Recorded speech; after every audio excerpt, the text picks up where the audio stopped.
Hi guys, I hope you all are doing very well. Guys, इस video में हम करेंगे हमारा second part of chapter number 1 of performance management, that is managing information. मैंने तुम्हारे को फर्स्ट वीडियो में बताया था कि ये जो चैप्टर है ये सिंपल थ्योरी वाला चैप्टर है, इसमें कोई भी प्रैक्टिकल नहीं है और इसमें से तुम्हारे को यू कैन एक्सपेक्ट के सेक्शन ए का ही क्वेश्चन आए, बी और सी के क्वेश्चन यहाँ से नहीं आ सकते। काफ़ी रेयर चांस है। दैट मीन्स यहाँ की थ्योरी तुम्हारे को रट्टाफिकेशन बिल्कुल नहीं करनी, बहुत ज़्यादा इन डेप्थ लर्निंग भी नहीं करनी, सिर्फ तुम्हारे को कॉन्सेप्चुअल क्लैरिटी होनी चाहिए। कॉन्सेप्चुअल क्लैरिटी मीन्स कि तुम्हें जो भी टॉपिक तुम पढ़ोगे उसका मतलब पता होना चाहिए, उसका मतलब क्या है। ठीक है, चलो। सो नेक्स्ट पार्ट जो हमने स्टार्ट करना है, आई विल ट्राई कि मैं इसी वीडियो में ये चैप्टर कंप्लीट करा दूँ। That is control over information. अब कंट्रोल ओवर इंफॉर्मेशन में कंट्रोल का मतलब क्या होता है? कंट्रोल का सिंपल मीन्स होता है ध्यान रखना। ध्यान रखना मतलब कि सीधा सीधा किसी को बिना सोचे समझे ऐसे ही इंफॉर्मेशन नहीं प्रोवाइड करनी, सीधा सीधा इंफॉर्मेशन हमें ऐसे ही प्रोसेस नहीं करनी, हमें बहुत सारी चीज़ों का ध्यान रखना है, उसके बाद ही हम इंफॉर्मेशन के साथ जो भी करना है वो करेंगे। ठीक है, so that is control need to be placed over generating internal information in routine and ad hoc reports. अब रूटीन रिपोर्ट और एड हॉक रिपोर्ट्स में फ़र्क क्या होता है? रूटीन रिपोर्ट्स वो रिपोर्ट्स होती हैं जो जनरली मैनेजमेंट हर मंथ बनाते हैं। एग्जाम्पल, जैसे हर मंथ हम क्या करेंगे, हर मंथ हम देखेंगे कि प्रीवियस मंथ की हमारी सेल कितनी थी। जैसे ये है मई, जून, जुलाई, प्रीवियस मंथ की हमारी सेल कितनी थी, उसके बेस पे जून इज़ करंट मंथ, इस बेस का हमने क्या बजट बनाया था। बजट के बाद हमारा बजट अचीव हुआ है या नहीं हुआ, अचीव और नॉट अचीव्ड, ये चेक करेंगे हम कि बजट जो हमने बनाया था वो अचीव हुआ है कि नहीं हुआ। और उसके बाद अगले महीने की प्रोजेक्शन कितनी होगी कि जुलाई में कितनी सेल्स होगी। ऐसी फिर जुलाई होगा, फिर चेक करेंगे कि बजट के अकॉर्डिंग जुलाई की सेल्स कितनी हुई हैं, फिर अगले महीने की। दैट मीन्स ये रिपोर्ट हमें रूटीन में चाहिए होती है। Those are called routine reports. और एड हॉक रिपोर्ट क्या होती है, हालांकि ये टॉपिक आगे इन डेप्थ है। एड हॉक रिपोर्ट्स क्या होती है? जैसे फॉर एग्जांपल मैंने एक रिसर्च करी, एक न्यू प्रोडक्ट के बारे में, नए प्रोडक्ट के बारे में मैंने रिसर्च करी। अब रिसर्च करने के बाद मुझे एक रिपोर्ट देने कि क्या ये प्रोडक्ट हमारे लिए बनाना फीजिबल है या नहीं। तो ये हमारी नॉन रूटीन रिपोर्ट है जो हर बार हमें नहीं बनानी, ये स्पेसिफिक किसी चीज़ के लिए ही हमें बनानी पड़ेगी। That is non routine report which are called ad hoc report. तो दो टाइप की रिपोर्ट होती है, routine report and ad hoc reports. And routine report जो हमें हर महीने बनानी होती है, एड हॉक रिपोर्ट्स मतलब जो स्पेसिफिकली किसी एक टास्क के लिए बनती है। ठीक है, इससे ज़्यादा भी जानने की ज़रूरत नहीं है, जब आएगा इन डेप्थ तब हम पढ़ेंगे। तो अब कंट्रोल्स के बारे में, अब हम यहाँ पे जो चीज़ें हैं हमें इसको प्लेन रीडिंग करना है, बट ये मैं तुम्हें रीड कराऊंगा। कुछ चीज़ें हमें यहाँ से मिल सकती हैं, कुछ चीज़ें हमें पढ़ के समझ आ जाएंगी। सो पहली बात वो कह रहे हैं कि कंट्रोल्स, पहली बात रिपोर्ट्स पे हम कैसे कंट्रोल कर सकते हैं। How can we have control on the reports जो भी हम बनाते हैं या किसी को देते हैं। So before any report is created the following controls should be adopted. Following controls हमें अडॉप्ट करने पड़ेंगे। कौन कौन से? पहला जो कंट्रोल है that is cost benefit analysis, कि क्या हम जो रिपोर्ट बना रहे हैं उस रिपोर्ट को बनाने का हमने कोई एम्प्लॉय रखा है जिसको हम सैलरी दे रहे हैं, या हमने किसी बाहर कोई ऑर्गेनाइजेशन को आउटसोर्स करा है रिपोर्ट बनाने के लिए। तो जो इस रिपोर्ट को बनाने की हमारी कॉस्ट है, क्या वो कॉस्ट ज़्यादा तो नहीं है, और इस रिपोर्ट से जो हमारे को बेनिफिट होगा, लॉन्ग टर्म बेनिफिट जो भी प्रॉफिट होगा हमारे को, कहीं वो कम तो नहीं है। अब तुम खुद सोचो कि बेनिफिट हमारे को इस रिपोर्ट से हो रहा है $10,000 का, और रिपोर्ट बनाने में हमारा खर्चा आ गया $30,000। तो व्हाट आई वुड से कि कोई फ़ायदा नहीं है यार, हमारा तो खर्चा ज़्यादा हो गया, फ़ायदा कम हो रहा है, तो बेटर ना ही होता, तो हमारा 10,000 का नुकसान होता ना। यहाँ तो उल्टा हमारा 20,000 का नुकसान हो गया।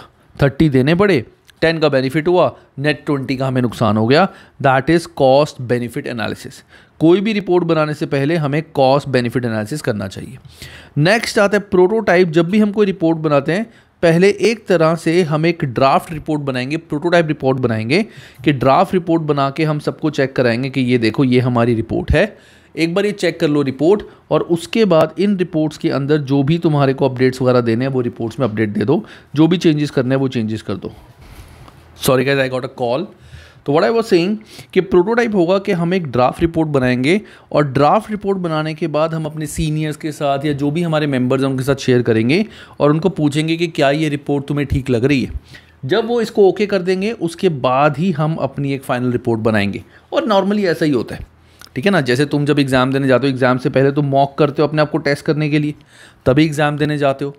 कंपनीज़ में भी सेम चीज़ होती है। जब भी तुम्हें कोई रिपोर्ट बनानी होती है तो तुम वो रिपोर्ट पहले किसी सीनियर से या अपने किसी मेंबर से वो रिपोर्ट चेक करा दो कि यार रिपोर्ट चेक कर ले, रिपोर्ट ठीक है कि नहीं, कहीं मैंने कोई कमी तो नहीं कर दी, कुछ मिस्टेक तो नहीं कर दी। तो वो चेक करने के बाद ही तुम फाइनल रिपोर्ट बनाते हो। That is like a prototype of report. Third आता है हमारा इसमें, check that report is not duplicated, कि ये रिपोर्ट डुप्लीकेट नहीं है कि दो रिपोर्ट्स हमने बना दी, अलग अलग रिपोर्ट्स हम किसी और को दे रहे हैं, कि सेम रिपोर्ट ही कि सबको हमें डिस्ट्रीब्यूट करनी है। ऐसा नहीं है कि दो अलग अलग रिपोर्ट्स हमने बना दी, सेम हेडिंग है, सब कुछ सेम है, इसमें थोड़ा सा चेंज है, इसमें थोड़ा सा चेंज है। डुप्लीकेशन नहीं होनी चाहिए। सिंगल रिपोर्ट हमें बना के जो भी देनी है वही डिस्ट्रीब्यूट करनी है सबको। ये होता है हमारा रिपोर्ट्स के ऊपर कंट्रोल। क्या तुम्हारे को इसको इन डेप्थ समझना है? ठीक है ना। So that is our reports. So क्या तुम्हें इसको लर्न करना है? क्या तुम्हें बहुत डिटेल में समझना है? नहीं, बस ये कॉन्सेप्ट पता होना चाहिए कि रिपोर्ट्स में कंट्रोल क्या होते हैं, कि कॉस्ट बेनिफिट एनालिसिस होना चाहिए, रिपोर्ट्स के प्रोटोटाइप हमें बनाने चाहिए और हमें चेक करना है कि कहीं रिपोर्ट डुप्लीकेट है या नहीं। नेक्स्ट आता है हमारा controls over distribution of these reports, कि जो ये रिपोर्ट्स है, ये जो डेटा है, उसके डिस्ट्रीब्यूशन पे क्या कंट्रोल हमारा होना चाहिए। So to ensure efficiency and security of data the following controls should be created. पहला, प्रोसीजर्स मैनुअल, कि जो ये रिपोर्ट है, ये जो काम है, उसको कैसे करना है, उसका एक प्रॉपर प्रोसीजर होना चाहिए। कि कोई भी अगर हमारी इन्फॉर्मेशन है, रिपोर्ट है, कोई भी चीज़ अगर हम किसी के साथ शेयर कर रहे हैं, कोई प्रोसेस शेयर कर रहे हैं, तो एक मैनुअल साथ में देना चाहिए ताकि उसको पता हो कि ये रिपोर्ट को कैसे एक्सेस करना है। वो कहीं ऐसा ना हो अपनी मर्ज़ी से कोई चेंजेस कर दे और प्रॉब्लम हो जाए, रिपोर्ट हमारी गलत हो जाए। ठीक है। नेक्स्ट आता है फॉर्मेट कंट्रोल। और फॉर्मेट कंट्रोल क्या होता है? देखो, ये एक इंपॉर्टेंट चीज़ मैं तुम्हें बताता हूँ।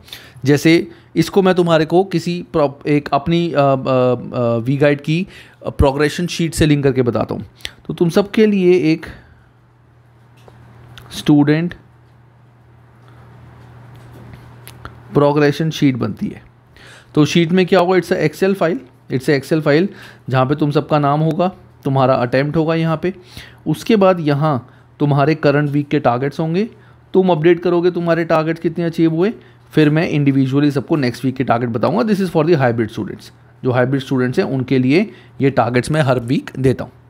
अब बात यह है कि जब मैं तुम्हारे साथ ये रिपोर्ट डिस्ट्रीब्यूट करूँगा तो पहली बात मैं तुम्हें बताऊँगा कि इस रिपोर्ट को तुम्हें यूज़ कैसे करना है। मैं समझाऊँगा पहले दिन कि तुम्हें सिर्फ ये वाला कॉलम, इसमें सिर्फ तुम्हें ये वाला कॉलम फिल करना है। अगर किसी स्टूडेंट का नाम यहाँ पे नहीं लिखा हुआ तो नाम तुम यहाँ पे लिख दो। दूसरी मैं बात बताऊंगा, दैट इज़ फॉर्मेट कंट्रोल, कि प्लीज़ इस रिपोर्ट में कोई फॉन्ट वगैरह मत चेंज करना, इसके कलर मत चेंज करना, कुछ नहीं करना, तुम सिर्फ यहाँ पे चीज़ें लिखो। मैं अभी फॉर्मेट इस पे क्यों नहीं कर रहा हूँ कि कोई और चेंज ना कर सके। देयर इज़ ऑल्सो अ वे कि कोई भी इन चीज़ों पे कुछ भी एडजस्टमेंट ना कर सके, सिर्फ यहाँ तुम लिख सको, इनको छेड़ भी ना सको।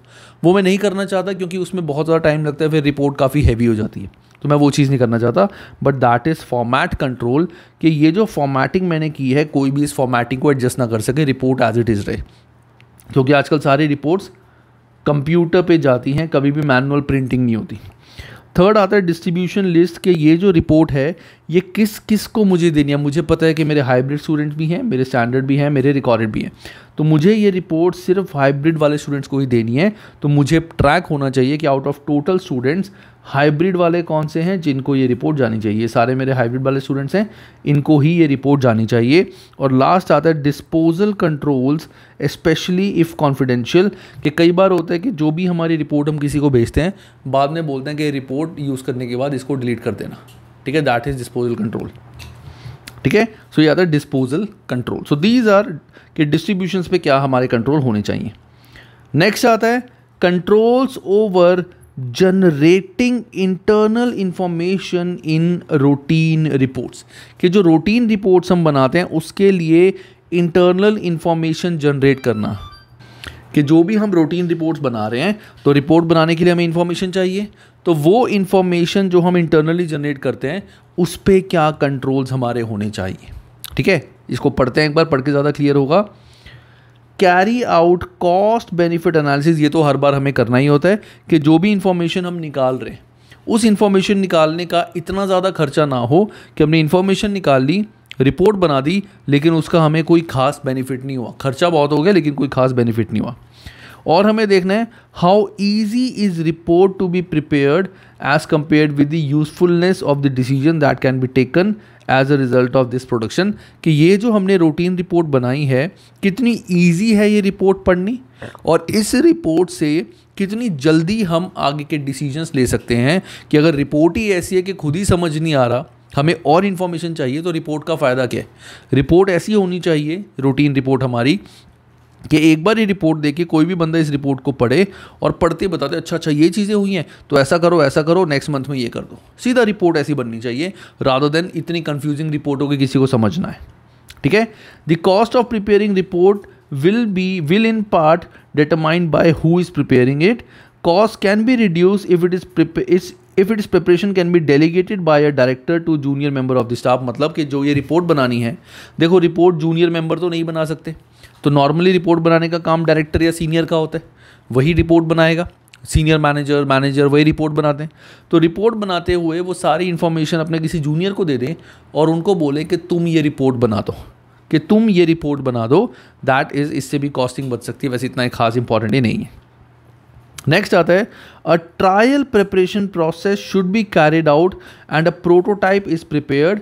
User should be asked to confirm that the requirement will be met. Same वही चीज़ जो हमने पढ़ा था रिपोर्ट में कि हमें एक प्रोटोटाइप बनाना पड़ेगा, जो प्रोटोटाइप बना के हम अपने सीनियर्स को सबको दिखाएंगे कि क्या ये रिपोर्ट का ड्राफ्ट तुम्हें ठीक लग रहा है, ऐसी इन्फॉर्मेशन चाहिए या किसी और तरीके से चाहिए।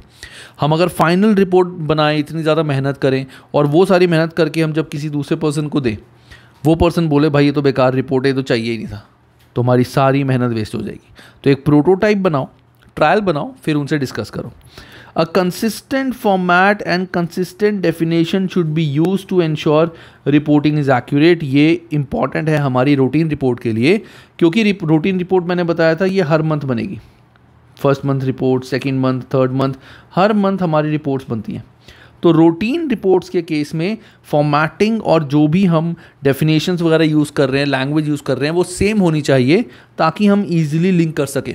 हर महीने फॉर्म रिपोर्ट में हर बार नया तरीके की रिपोर्ट दिख रही है, नए तरीके की हमारी विजुअलाइजेशन है रिपोर्ट के, नए नए ग्राफ्स आ रहे हैं जो पहले कभी नहीं थे, तो यूजर्स को भी दिक्कत आएगी, वो पिछली रिपोर्ट और इस रिपोर्ट को कंपेयर ही नहीं कर पाएंगे। तो हमें कंसिस्टेंसी मेंटेन रखनी है यहाँ पे। The originator of the report should be clearly identified so that user's query can be dealt quickly। कि जो पर्सन के रिपोर्ट बनाने के लिए रिस्पॉन्सिबल था, जो पर्सन जो रिपोर्ट बनानी थी जिसने, वो person should be clearly identified. कि अगर रिपोर्ट काफ़ी सारे लोगों ने मिलकर बनाई है, तो जिस भी यूज़र को वो रिपोर्ट मिली है वो किसको बोलेगा कि रिपोर्ट सही है कि नहीं, पूरी टीम को थोड़ी बोल सकते हैं। तो कोई एक पर्सन जिसकी रिस्पॉन्सिबिलिटी थी रिपोर्ट बनाने की, उसको हमें ओरिजिनल पूरा प्रॉपर डिटेल में बताना पड़ेगा कि दिस वाज द पर्सन जिसने रिपोर्ट बनाई है। The report should clearly set out limits to the action that users can take as a result of the information in this report. This will ensure that organization system of responsibility is maintained। इस line का simple मतलब क्या होता है, जैसे बहुत सारी information जो हमें दी होती है, जैसे तुम्हारा जब आज की डेट में तुमने सुना होगा कि जब भी कोई म्यूचुअल फंड परचेज करने के लिए ऐड आती है, उसमें साथ ही एक लिमिट दी होती है, एक लिमिटेशन दी होती है कि mutual fund are subject to market risk, please read the offer document carefully before investing, ऐसे लिखा होता है ना। दूसरा, बहुत बार तुम्हारे को कोई ऐसी यूट्यूब पे वीडियोस मिलते हैं, उसके बाद लिखा होता है कि this video is for educational purpose, this video is for educational purpose और this is for entertainment purpose. इसका किसी भी व्यक्तिगत जो एक्चुअली में रियल लाइफ पर्सन है उससे कोई रिलेशन नहीं है। That means they are setting a limitation कि ये रिपोर्ट सिर्फ इसी पर्पस के लिए है, कोई भी पर्सन उससे ये सारी चीज़ें नहीं कर सकता। सेम वे जब हम कंपनी में रिपोर्ट बनाते हैं तो रिपोर्ट के साथ ये बताया होता है कि जो रिपोर्ट है this is only for information purpose, but इस रिपोर्ट के बेसिस पे हम नेक्स्ट मंथ के बजट्स जो हैं वो बना सकते हैं, वी कैन प्रिपेयर बजट्स। लेकिन कितना एक्सपेंडिचर होगा, एक्सपेंडिचर कितना होगा, कि कितना फाइनेंस एलोकेट करना है, वो हम इस इंफॉर्मेशन के बेस पे नहीं कर सकते, बिकॉज मार्केट भी उसमें इन्वॉल्व होती है। कि अगर रॉ मटेरियल ही कॉस्टली हो गया, हमने अपने बजट के अकॉर्डिंग मैंने जो रिपोर्ट बनाई, तो मैंने अगले महीने का बजट तो बना दिया कि इतनी सेल्स होनी चाहिए, लेकिन हुआ ये कि मैंने खर्चा भी बता दिया कि इतना खर्चा अगले महीने हमें चाहिए होगा। अब हुआ ये कि सब कुछ सही चल रहा है लेकिन हमारा खर्चा कम पड़ गया। तो जो सीनियर है वो मेरे को बोलेगा भाई तूने तो रिपोर्ट में कहा था कि इतना खर्चा लगेगा, तो अब ज़्यादा खर्चा क्यों लग रहा है? मैं बोलूँगा ओहो रॉ मटेरियल जो था वो तो पीछे से ही किसी रीज़न की वजह से, मार्केट फोर्सेस की वजह से महंगा हो गया। तो वो कहेगा भाई तूने फिर अपनी रिपोर्ट में क्यों नहीं डाली है? हम तो उस हिसाब से बजट बनाते हैं ना, अब कहाँ से पैसे लाएं? ये तो दिक्कत होगी, ये तो काम रोक देगा। तो इसीलिए जब भी ऐसी रिपोर्ट्स बनती हैं तो पहले ही हम एक लिमिटेशन दे देंगे कि इस रिपोर्ट को सिर्फ इंफॉर्मेशन पर्पस के लिए है। इससे हम एक अप्रॉक्सीमेट बजट बना सकते हैं, लेकिन हम ये नहीं कह सकते कि इतना ही अमाउंट हमारे को, इतना ही फाइनेंस हमारे को चाहिए होगा, बिकॉज वहाँ पे मार्केट फोर्सेस भी आ जाएंगी जो हमें ये बताएंगी कि अगर मार्केट में रेट किसी के ज़्यादा फ्लक्चुएट हो गए तो मे बी हमें रिपोर्ट में चेंजेस करने पड़े। तो हम इस रिपोर्ट के बेस पे फाइनेंस कितना चाहिए होगा वो अप्रॉक्सीमेट बोल सकते हैं, एग्जैक्ट नहीं बोल सकते। That is like a limitation. Last, the usefulness of the report should be assessed on periodic basis to ensure that the production is necessary.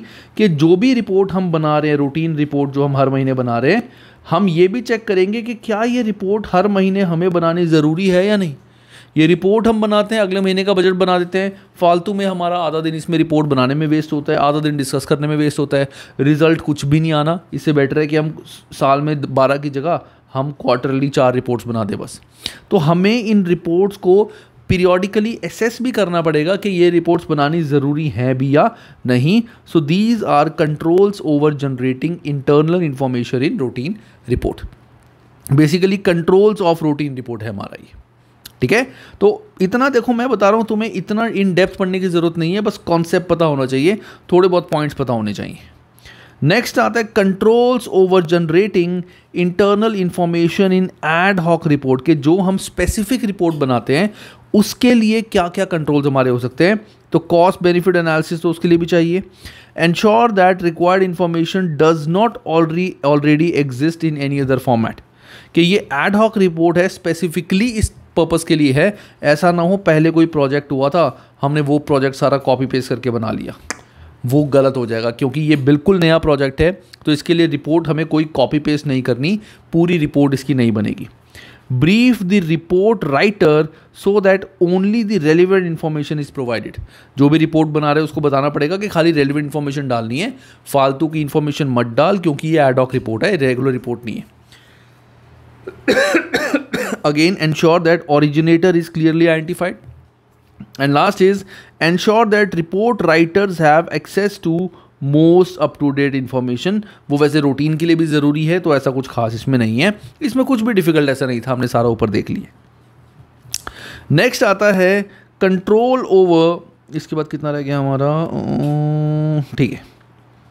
Next आता है हमारा कंट्रोल ओवर डिस्ट्रीब्यूशन ऑफ या डिस्ट्रीब्यूटिंग इंटरनल इंफॉर्मेशन। के internal information जो हम distribute करते हैं उसमें क्या क्या कंट्रोल हो सकते हैं। तो थोड़ा सा मैं इसको फास्ट पढ़ाऊंगा वर्ड टू वर्ड, ताकि एक बार समझ आ जाए। कोई ऐसा पॉइंट समझाने वाला होगा तो मैं बता दूंगा। तो ये बेसिकली जो हमारा है, ये सेम चीज़ है जो मैंने ऊपर बताया था। जैसे रिपोर्ट्स के लिए कंट्रोल क्या होता है, वही सेम चीज़ अभी इंफॉर्मेशन के लिए यूज़ होगी। कि पहला आता है हमारा procedure manual for standard reports. कि प्रोसीजर मैनुअल कि जो भी हम रिपोर्ट किसी को देंगे, जो भी इंफॉर्मेशन देंगे रिपोर्ट की, it should indicate what standard report should be issued and when. कि क्या क्या रिपोर्ट इशू होगी, कब कब इशू होगी। Sets out format of standard report, कि फॉर्मेट क्या होगा। Makes clear who should receive the particular report, ये रिपोर्ट किसको मिलेगी। Indicates whether report should be shredded if confidential और just put in recycle bin. कि जिसको रिपोर्ट मिलेगी, जैसे किसी को हार्ड कॉपी मिल रही है, हार्ड कॉपी मतलब प्रिंट मिल रहा है, तो प्रिंट रिपोर्ट एक बार पढ़ने के बाद, कॉन्फिडेंशियल इन्फॉर्मेशन देखने के बाद, उसको या तो डस्टबिन में डाल सकते हो सिंपल, कि रिसाइकल बिन या डस्टबिन में डाल दो, या फिर उसको श्रेड कर दो। तो श्रेड बेसिकली क्या होता है, it's a paper, it's a machine. तो जो भी हमारे पास पेपर होता है, जो हमें श्रेड करना होता है, हम वो पेपर इसमें डाल देते हैं और वो पेपर पूरा डिस्ट्रॉय हो जाता है और वो बिल्कुल ऐसे पतली पतली लाइन सी बन जाती है। That is called shredded machine, ताकि कोई भी वो पेपर ट्रेस ना कर सके, जो भी उसमें कॉन्फिडेंशियल है कोई भी ना पढ़ सके। अब तुम अपने ऑफिस में कोई कॉन्फिडेंशियल इन्फॉर्मेशन रिपोर्ट रखोगे और किसी के हाथ में लग गई किसी ना किसी तरीके से, तो क्या होगा, तुम्हारा नुकसान होगा, कंपनी का नुकसान होगा, तुम्हारे ऊपर पेनल्टी फाइन भी लग सकता है कि वो रिपोर्ट तुमने लीक कर दी। सो जब भी कोई ऐसी कॉन्फिडेंशियल रिपोर्ट होती है उसको बोला जाता है कि या तो तुम इसको डस्टबिन में भी डाल सकते हो या सीधा उसको श्रेड कर दो।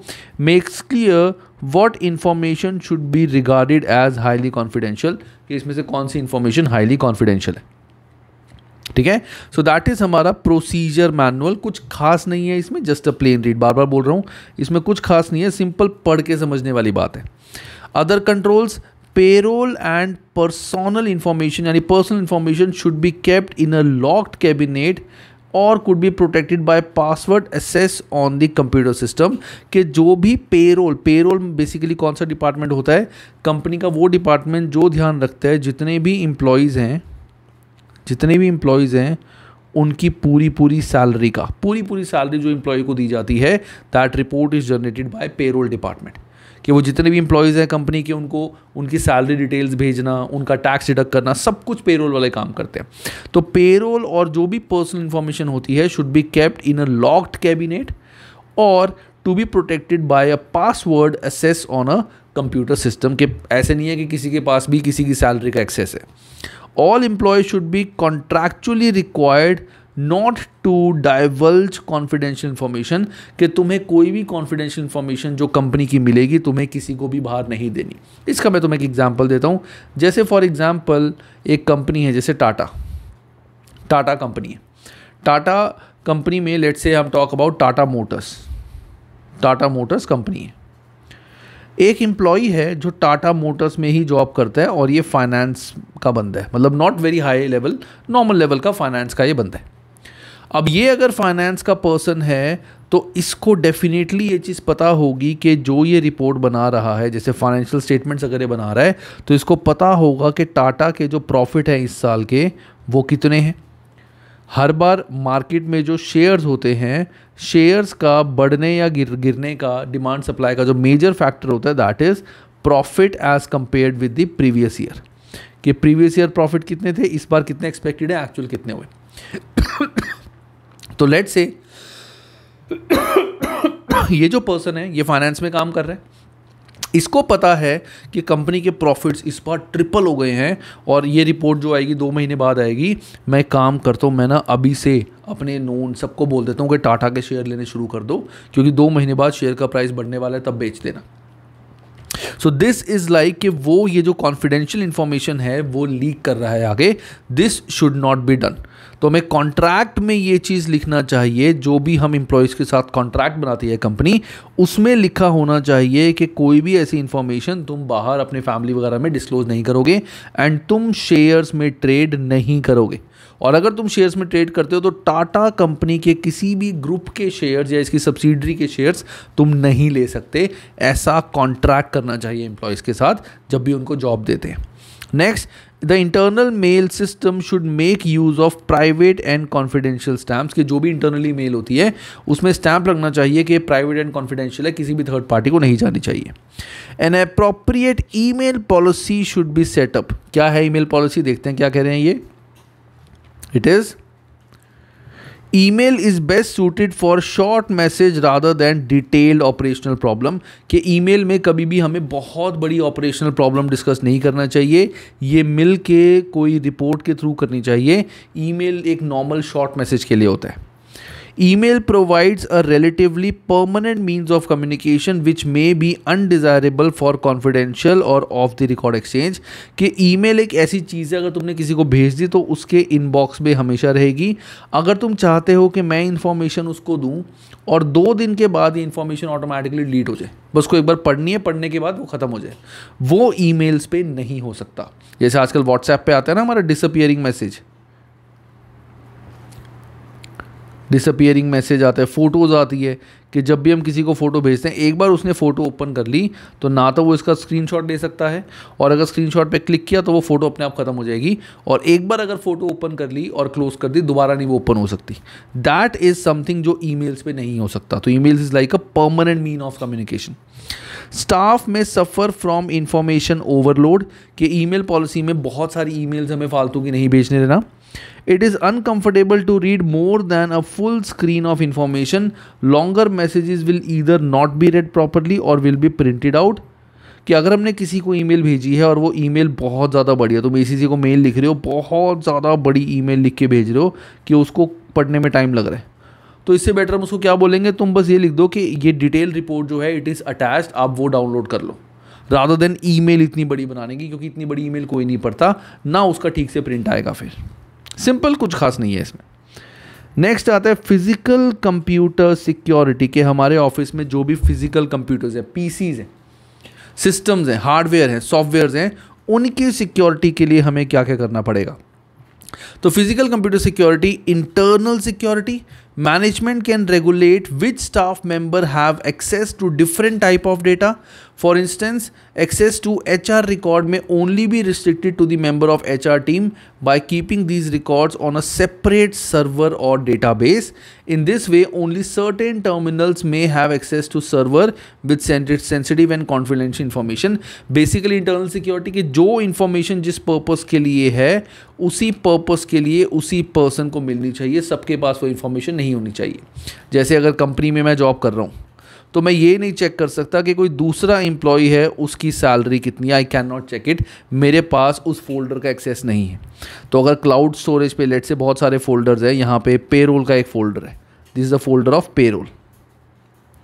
मैंने कहा चल मैं चेक कर दूँ यार उसकी सैलरी कितनी है, मैंने पेरोल के फोल्डर पे डबल क्लिक किया, इसमें लिखा आ गया नॉट ऑथोराइज्ड, कि you are not authorised to open this. ठीक है, ऐसे करके हमें कुछ सिस्टम बनाना पड़ेगा। External security, the organization can also protect its data from external access by using firewalls, वही antiviruses and all, कि कोई भी बाहर का पर्सन कंपनी की इंफॉर्मेशन का एक्सेस ना ले सके। जैसे मेरे को पता है कि क्लाउड का जो है हर एक इंटरनेट पे जो भी चीज़ है उसका एक प्रॉपर फोल्डर होता है, this is a proper folder, HTTP ऐसे करके एक पूरा फोल्डर होता है। तो मैंने क्या किया, मैं उस कंपनी में जॉब नहीं करता था, बट मैं चाहता हूँ उस कंपनी का डेटा निकालना। तो मैंने जब अपना लैपटॉप दिया अपने फ्रेंड को, उसने डोंगल लगाया, डोंगल लगा के वो वेबसाइट का एक्सेस लिया और काम करके चला गया। जब वो काम करके गया, मैंने क्या किया, मैंने ये कॉपी कर लिया उसका जो लोकेशन थी, मतलब जो बेसिकली फाइल का नाम था। वो करने के बाद मैंने अपने पीसी में जैसे ही ये डाला तो उसमें आ गया सर्वर एरर नॉट ऑथोराइज्ड, कि कोई भी बाहर का पर्सन जो है इस फाइल को एक्सेस करने के लिए ऑथोराइज नहीं है, सिर्फ कंपनी के जो इंटरनल लोग हैं वही ऑथोराइज हैं। That is external security. तो इसको एक बार रीड कर लेना, इसमें कुछ और खास नहीं है, दैट इज़ एक्सटर्नल सिक्योरिटी।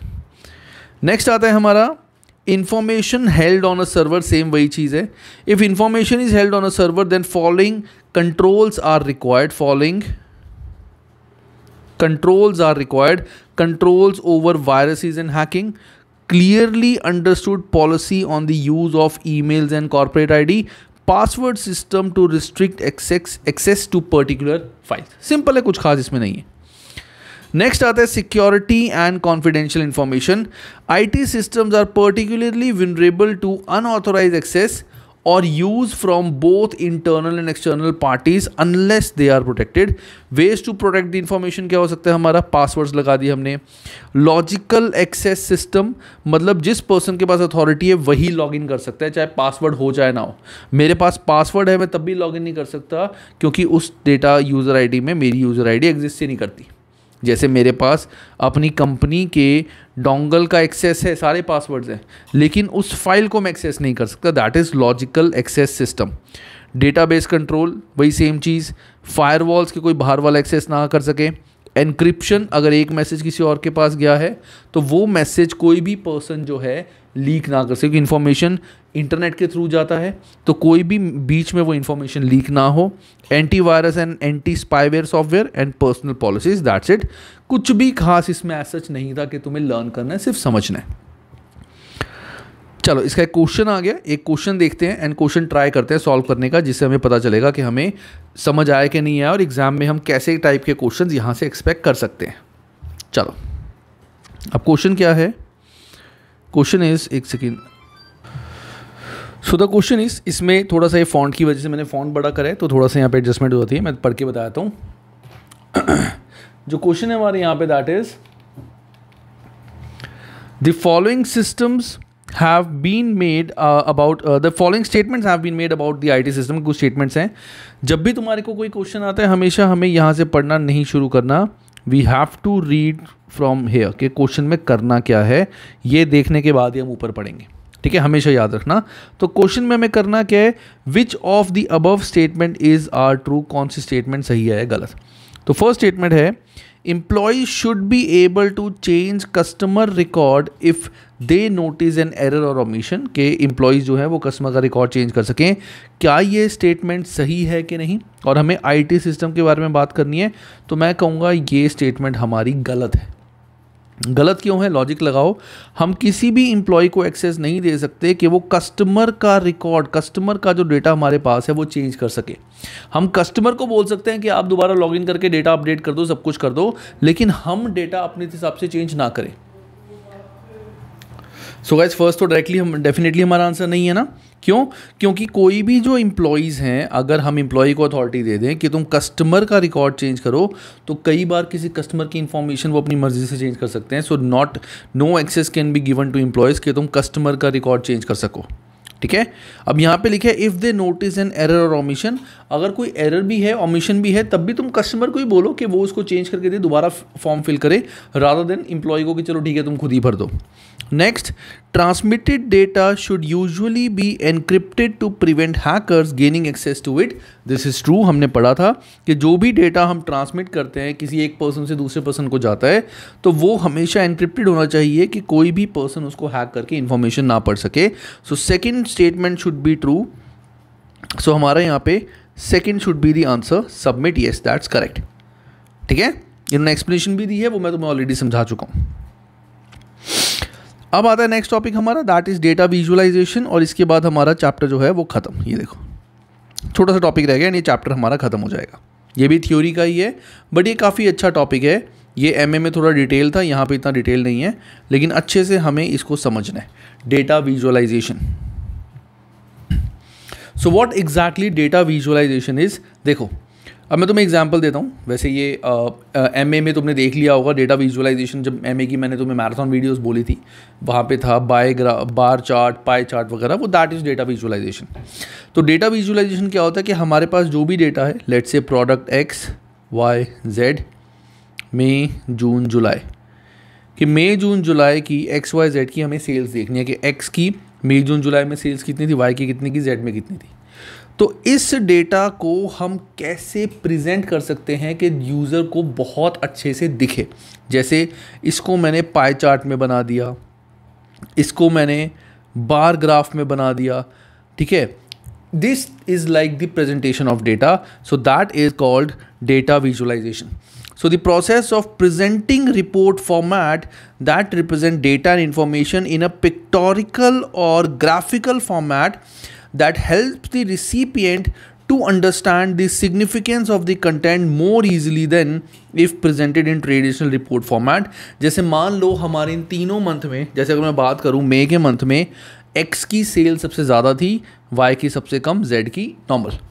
अगर मैं नंबर्स लिखूंगा तो इतना इम्पैक्ट नहीं पड़ेगा, लेकिन अगर मैं एक ग्राफ बनाऊं और बाय चार्ट बनाऊं, इसमें मैं बोलूं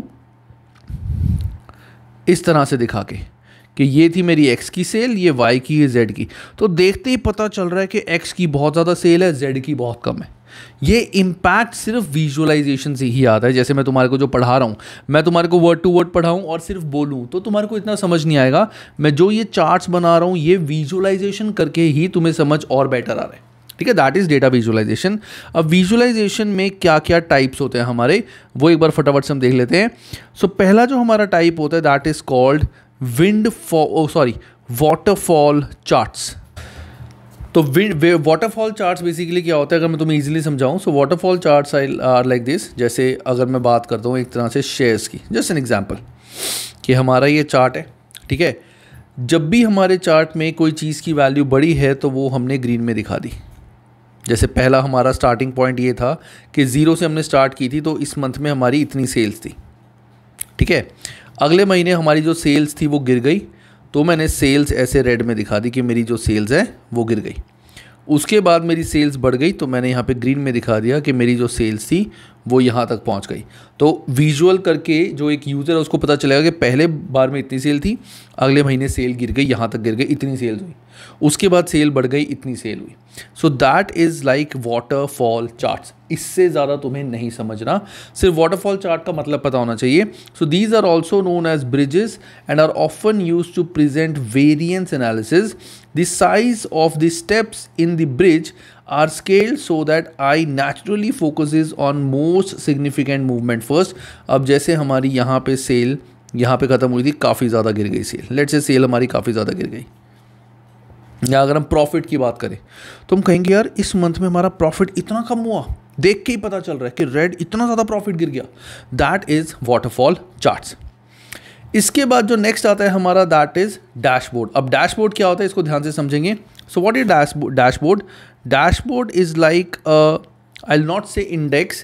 Dashboard is like a crux. Dashboard is like a crux. Crux कैसे? जैसे फॉर एग्जाम्पल मैंने पिछले 4 मंथ का ये देखना था कि पिछले 50 मंथ में मेरे प्रॉफिट्स क्या थे। तो डैशबोर्ड में मैंने बता दिया कि प्रॉफिट जो थे ऐसे सर्कल में दिखा दिया, ऐसे दिखा दिया कि इस मंथ के प्रॉफिट इतने इतने, इसके इतने, इसके इतने, इसके इतने, और नीचे मैंने अपना कंक्लूजन दे दिया कि मेरे अकॉर्डिंग ये चीज़ आ रही है, ये प्रॉब्लम इस मंथ आई, हमें इसको ऐसे ठीक करना है। तो ये एक डैशबोर्ड बन गया। अब डैशबोर्ड बनने के बाद अब let's say there are some users जो डिटेल में देखना चाहते हैं कि इस मंथ प्रॉफिट आया कैसे, सेल्स कितनी हुई, एक्सपेंसेस कितने हुए। तो जैसे ही वो इस पर क्लिक करेंगे, जैसे ही वो इस पर क्लिक करेंगे तो नेक्स्ट पेज ओपन हो जाएगा और ये हाईलाइट होके सारा डिटेल में आ जाएगा कि इतने हमारा रेवेन्यू था, इतना प्रॉफिट, एक्सपेंसेस थे, इतने ये थे, इतने वो थे, इतने प्रॉफिट थे, वो सारा अलग से एक एडिशनल चीज़ में आ जाएगी। दैट मीन्स फ्रंट पेज पे एक समरी और क्रक्स हमें मिल गया। इफ़ रिक्वायर्ड हम उस पर क्लिक करके फर्दर इंफॉर्मेशन निकाल सकते हैं। That is called a dashboard. So these provide a relevant summary and are often used to provide 4 or 5 relevant drivers that give an overview of the business area. Each driver can be further analyzed by drilling down into supporting data। मतलब click करके हम और in depth उसको check कर सकते हैं। That is called dashboard। Line charts क्या होते हैं हमारे? लाइन चार्ट्स आर सिंपल, ऐसे लाइन चार्ट्स ये होते हैं हमारे line charts. So these are often use to show trend analysis और टाइम बेस्ड रिजल्ट। ये मैं ज़्यादा डेप्थ में नहीं करा रहा, जो इंपॉर्टेंट था वो मैं करा रहा हूँ, छोटी मोटी चीज़ें नहीं करा रहा, क्योंकि ऑलरेडी मैंने तुम्हें बोला था एमए की मैराथन वीडियोस में कराया हुआ है। इससे ज़्यादा तुम्हें डिटेल में ज़रूरत नहीं है, सिर्फ मतलब पता होना चाहिए। तो line charts are like these charts, ये ट्रेंड एनालिसिस और टाइम बेस्ड रिजल्ट शो करते हैं। अब मैपिंग चार्ट्स क्या होते हैं ये ध्यान से देखना। अब लेट्स से सेम एग्जांपल मैं लेके चलता हूँ, जैसे डैशबोर्ड थे वैसे ही मैंने क्या किया, लेट्स से कंपनी के 5 डिफरेंट टाइप के प्रोडक्ट्स हैं, 5 डिफरेंट टाइप के प्रोडक्ट्स हैं। अब कंपनी चेक करना चाहती है कि पांचों प्रोडक्ट्स के प्रॉफिट क्या क्या है। तो मैंने यहाँ पे पांचों प्रोडक्ट का सिर्फ नाम लिख दिया। I have just written name of all the 5 products. ठीक है, product 1, product 2, product 3, product 4, product 5, मैंने सिर्फ उसका नाम लिख दिया। अगर किसी को चेक करना है कि इस प्रोडक्ट में क्या प्रॉफिट हुआ, क्या लॉस, क्या प्रॉब्लम है, 3-4 महीनों में क्या चेंज हुआ है, तो वो इस पर क्लिक करे और वो डिटेल में इसको चेक कर सकते हैं। अब मैपिंग चार्ट्स में और डैशबोर्ड में डिफरेंस क्या है? डैशबोर्ड के अंदर हमारी इंफॉर्मेशन समरी हमें दी होती है कि हम समरी देख के एक आइडिया ले सकते हैं। मैपिंग चार्ट्स में कोई समरी नहीं है, इसमें सिर्फ एक इंडेक्स है। ये क्लिक करने के बाद हम इन डेप्थ उस चीज़ को चेक कर सकते हैं, लेकिन ये एक इंडेक्स है, ये कोई समरी नहीं है। So these present data like geographically, इन्होंने ज्योग्राफिकली बता दिया कि हमने कंट्रीज़ का नाम बता दिया कि कौन कौन सी कंट्रीज़ में हमारा डेटा प्रोडक्ट सेल होता है। देन कंट्री पे क्लिक करो, जैसे for example countries and regions can be clicked on and drilled into find information specific to those areas. तो मैपिंग चार्ट्स को तुम अगर समझने के लिए इसको स्पेसिफिक ज्योग्राफिकली से लिंक कर लो कि ज्योग्राफिकली मैपिंग चार्ट बनता है। नॉर्मली हमारा जो समरी होती है फ्रंट पेज पे, दैट इज डैशबोर्ड। जहाँ समरी नहीं होती, सिर्फ एक इंडेक्स टाइप होता है, that is mapping charts. Then आता है बार और पाई चार्ट, ये मैं ऑलरेडी बता चुका हूँ। So bar chart is like this, these are like bar charts. और पाई चार्ट्स, तो मैंने तुम्हें ऊपर एग्जाम्पल दिया था, pie charts are like this, these are pie charts. Then last आता है टेबल्स। टेबल सबसे ज़्यादा ट्रेडिशनल मेथड है, बिल्कुल ट्रेडिशनल, जो मैंने बताया था, May, June, July, product X, Y, Z। So these are like tables, and आज की डेट में टेबल्स जनरली कोई भी यूज़ नहीं कर सकता, बल्कि करता। And tables is like base, इससे फिर हम आगे ये चार्ट्स बना सकते हैं। जो तुम्हारा स्प्रेडशीट है दैट इज़ माइक्रोसॉफ्ट एक्सेल, उसमें तुम टेबल्स बना के कोई भी चार्ट अपने अकॉर्डिंग बना सकते हो, that is table. The traditional method of presenting reference material by breaking it down into rows and columns, that is tables. इतने ऑप्शंस हैं हमारे पास जिस तरह से हम अपने डेटा को विजुअलाइज कर सकते हैं। और अगर तुम इन डेप्थ पढ़ना चाहते हो डेटा विजुअलाइजेशन को, तो there is a software that is called power BI। Power BI is a software, तुम चाहो तो इसकी YouTube पे वीडियोस देख लेना पावर BI की, तुम्हें पता चलेगा कि डैशबोर्ड एग्जैक्टली होता क्या है। तो वो बेसिकली डैशबोर्ड्स के लिए। तो पावर BI की कोई भी YouTube वीडियो देख लेना, what are power BIs and all, तुम्हें पता चलेगा how powerful that tool is. And आज की डेट में बहुत सारी कंपनीज पावर BI यूज़ करती हैं फॉर मेकिंग द रिपोर्ट्स, कि एक डैशबोर्ड बना दो, जिसको रिपोर्ट चाहिए वो रिपोर्ट भेज दो, जिसको इन्फॉर्मेशन चाहिए वो क्लिक करके डिटेल इन्फॉर्मेशन चेक कर सकते हैं। सो दीज आर डिफरेंट हमारे visualisation tools, but not limited to, और भी टूल्स हो सकते हैं, बट हमें इतने ही पढ़ाए गए हैं तो इन सब का हमें मतलब पता होना चाहिए। तो यहाँ पे है the main impact of data visualisation on organisation is the change that they bring on how information is presented. ये सिर्फ प्रेजेंटेशन पे काम करता है, क्वालिटी ऑफ इंफॉर्मेशन सही गलत एक्यूरेसी पे नहीं करता, ये सिर्फ प्रेजेंटेशन पे काम करते हैं। ठीक है, इसको एक बार I would want you to read it. अब तुम स्किल लेवल पे हो तो थोड़ी सी रीडिंग स्किल्स भी तुम्हारे को बढ़ाने हैं, क्योंकि एग्जाम में सेक्शन C में you have to write as well. तो एक बार इसको पढ़ लेना, मैं समझा तुम्हें ओरिजिनली पूरा समझा चुका हूँ। To be effective data visualisation tools should have 4 features. 4 features इनके होने चाहिए। अगेन हमें फीचर्स पता होने चाहिए, इनके मतलब पता होने चाहिए। तो कौन कौन से 4 फीचर्स? पहला आता है हमारा इंटेरोगेशन। इंटेरोगेशन मतलब the tool must have capability to interrogate the system and overall business, कि जो भी हम विजुअलाइजेशन टूल यूज़ कर रहे हैं, जैसे पावर BI, तो जो भी टूल हम यूज़ कर रहे हैं वो पूरा डेटा, पूरा सिस्टम सब कुछ चेक कर सके। खाली लिमिटेशन ना हो कि जो बस मैंने लिखा है और उसमें अगर गलत भी है वो गलत को भी ठीक दिखा रहा है, नहीं, वो पूरा डेटा चेक कर सके, सही गलत ढूंढ सके और हमें बता दे। लेट्स से कि हमने एक डेटा उसको दिया है, वो बोले कि नहीं यहाँ पे ये इन्फॉर्मेशन गलत है। ठीक है, next is decision making. The tool must be focused on results and support decision making. ये कोई भी डेटा विजुअलाइजेशन टूल हो उसका फोकस होना चाहिए रिजल्ट्स पे एंड एक डिसीजन मेकिंग पे, कि यूज़र उस चीज़ को देख के डिसीजन ले सकें। टाइमली डेटा विजुअलाइजेशन टूल जो भी इंफॉर्मेशन हमें चाहिए वो टाइमली दे सके। So the tool must display results quickly because delay may make insight और rules discovered out of date. And last is infrastructure. The tool must be supported by sufficient quality and quantity of data, कि sufficient quality और quantity of data उसके पास होना चाहिए जिसके base पे वो ये काम करे। इसी चीज़ से हमारा डेटा विजुअलाइजेशन टूल इफेक्टिव होता है। सिर्फ हमें 4 चीज़ें पता होनी चाहिए एंड इसी के साथ हमारा ये चैप्टर ख़त्म होता है। So data visualization can make data easier to understand. However, it can also oversimplify things and even mislead in certain cases. It is therefore important to consider whether there is any bias, deliberate or through misunderstanding in the way the data is presented. For example, bias can occur by manipulating axes on graph or bar chart or by omitting elements in the data. तो basically हमें देखना है कि जो भी हम data visualisation जिस भी मेथड से कर रहे हैं, जो भी चीज़ दिखा रहे हैं वो प्रॉपर होनी चाहिए, गलत नहीं होनी चाहिए, बायस नहीं होनी चाहिए, और जो उसका पर्पस है वो पर्पस सॉल्व होना चाहिए, पर्पस डिफीट नहीं होना चाहिए। इसी के साथ हमारे चैप्टर ख़त्म होता है। इस चैप्टर के कोई एग्जाम के क्वेश्चन इंडिविजुअल नहीं है, तो तुम्हें अभी एग्जाम के क्वेश्चन नहीं करना। जब तुम्हारा सेकंड चैप्टर हो जाएगा वो भी सिस्टम से रिलेटेड ही है, डेटा से रिलेटेड ही है, वो भी पूरा थ्योरी है, उसके बाद इसके एग्जाम के क्वेश्चन आएंगे जिसकी वीडियो तुम्हारे को मिल जाएगी। और एग्जाम के क्वेश्चन सॉल्व कैसे करने होंगे वो मैं नेक्स्ट चैप्टर के साथ बताऊँगा। तो अच्छे से इस चैप्टर को समझो, अच्छे से करो, कोई डिफिकल्ट नहीं है, बस एक बार पढ़ लेना क्योंकि थ्योरी हमें अच्छे से समझनी है और सारे कॉन्सेप्ट तुम्हारे क्लियर होने चाहिए। ठीक है, चलो बाय गाइस, टेक केयर।